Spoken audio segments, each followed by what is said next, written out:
Hi folks, so we are going to be studying the anatomy of the abdomen this week. And so the abdomen is a really complex region. So what I'll do is I'll break this up into a few pieces, a few different parts, and we'll go through one by one, starting with the muscles of the abdominal wall.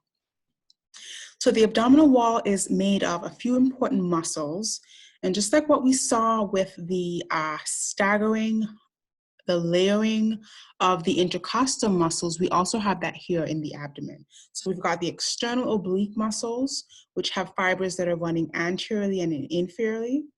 We've got beneath that a layer of internal oblique muscles that have fibers running in the opposite direction, so inferiorly and laterally. And then the innermost layer here is called the transversus abdominis, with fibers that are running horizontally across, okay? Really importantly, abdominal wall muscles help to maintain posture. They're sometimes called the core muscles, together with some of the muscles of the back that I'll talk about in a minute. And they really help to keep the core stabilized, stabilize the spine, and are also important for things like stretching and bending and lifting. The innermost layer of muscles here that line the anterior abdominal wall are called the rectus abdominis muscles. These are what we typically call the abs or the abdominals. They are basically strips or vertical strips of muscle that are running up and down the anterior abdominal wall. And they sometimes have these out pouches or out pockets that we can see underneath the skin. These are called the rectus abdominis muscles, and they are paired along the anterior abdominal wall.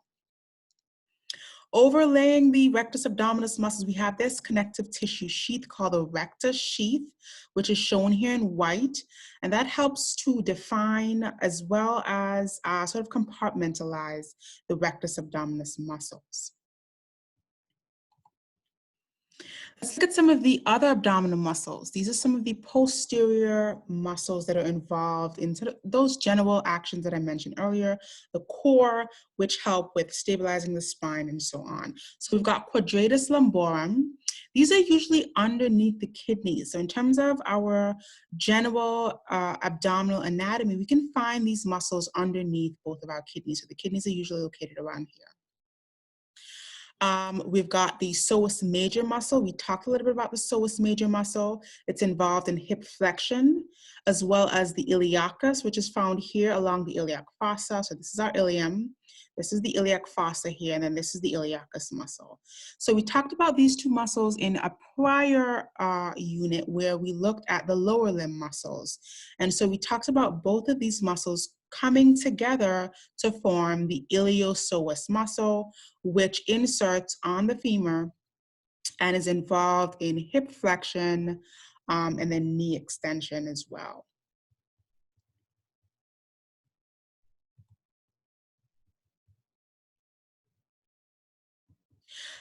Here we've got two vestigial muscles. We have the pyramidalis muscle, this small triangular shaped muscle. It's located at the inferior border of the rectus abdominis muscle, so the inferior boundary of the anterior abdominal wall.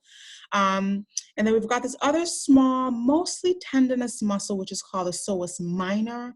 Again, these are vestigial, not a clear function associated with these muscles, and not found in everyone. There's a large amount of variability in terms of the location, the function, and whether or not they're even present. Let's move on to speak about the inguinal region here. So the inguinal region becomes really important, especially in males, because of its involvement with the development and the descent of the testes. And so we'll speak about some of the adult structures that are important as it relates to the movement of the testes from the abdomen, where they develop, down into the scrotal sac, where they eventually reside after that descent. First off, we've got the superficial inguinal wing. So this is the opening of the anterior abdominal wall where the testes will pierce the abdominal wall and make their way into the testes. We've got the deep inguinal wing, really hard to visualize because it's going to be deep inside the abdomen pretty much. This is where the, again, testis makes its piercing internally in the abdominal wall. And then there's the inguinal canal, which is this passageway that connects these two rings. So the superficial ring, which you can nicely see here, the deep ring, which is a bit deeper within the abdomen, are both connected via the inguinal canal.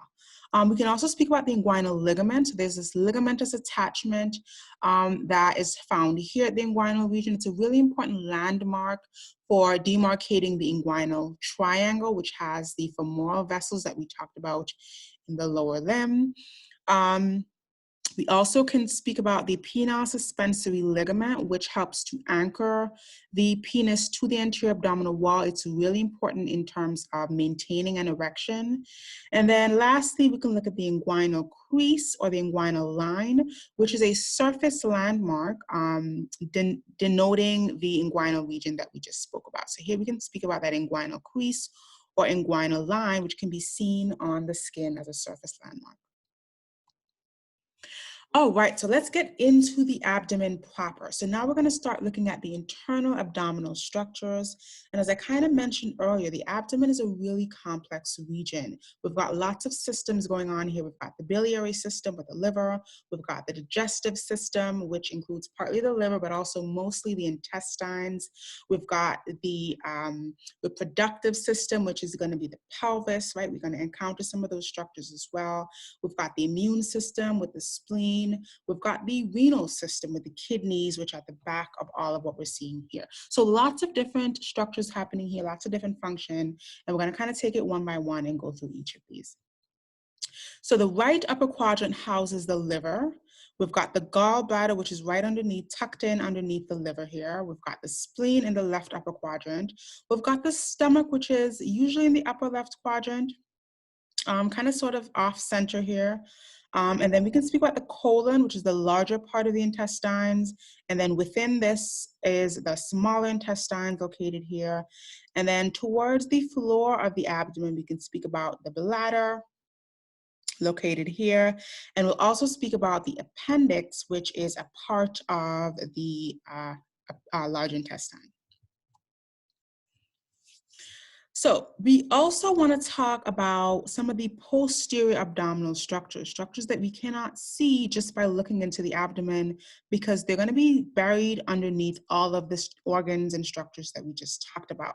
So those are the kidneys, both left and right kidneys. Left kidney located just a little bit higher than the right kidney, and that's usually because of the large liver, which is in the upper right quadrant.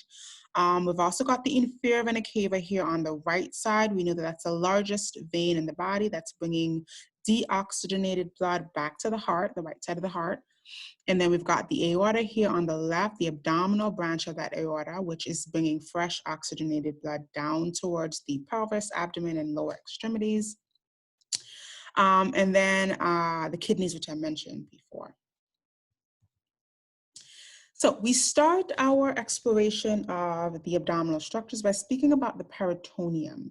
Now, the peritoneum is usually a really abstract structure, usually hard for students to kind of conceptualize or visualize. But all it is a double-walled membrane that encircles or encapsulates the internal abdominal organs. And it's usually made of fat. So what we see as the peritoneum is usually covered in fat, but it really is a serous membrane. So if you think about one of those membranes, the pleural sac, the pericardial sac that we have already spoken about, which are double-walled, very thin layered membranes, which have a small amount of serous fluid. The peritoneum also falls into that category. It's a serous membrane with a thin amount of fluid internally, but then it encircles or encapsulates the visceral organs. Now, the connection between that peritoneum, which goes back to the vessels of the abdomen, in this case, the aorta, that connection which houses the vessels and the nerves is called the mesentery. And so the mesentery is the method of communication between the plexuses, the aorta here, and the posterior abdominal wall, and then the organs that they are supplying or feeding out here, which is encapsulated in the peritoneum. And so some modifications of the peritoneum are the greater omentum, which is this large fatty curtain. This is going to be the outer layer of that double-walled membrane. And then we also have the lesser omentum, which is located between the liver, the duodenum, and the stomach. So we've got the greater omentum, this large sort of fatty curtain that hangs down from the stomach to the transverse colon, and then the lesser omentum, which sits in between this little window here between the liver, the stomach, and then the duodenum.